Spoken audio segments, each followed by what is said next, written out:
এই 4টি স্বপ্ন দেখলে ভুল করে কাউকে কিছু বলবেন না, নয়তো এর ফল কখনো লাভ করতে পারবেন না।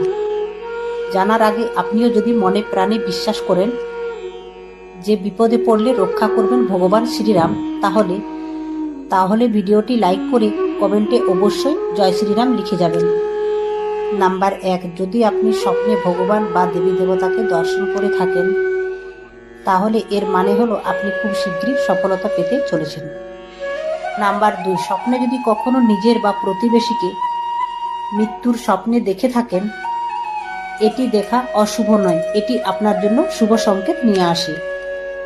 আপনার জীবন থেকে সকল নেতিবাচক চিন্তা দূর হয়ে যাবে।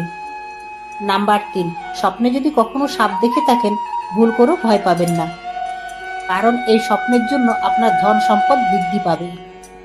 নাম্বার 4, স্বপ্নে যদি কখনো জলে মাছ দেখেন, তাহলে মনে রাখবেন আপনার জীবনে হঠাৎ করে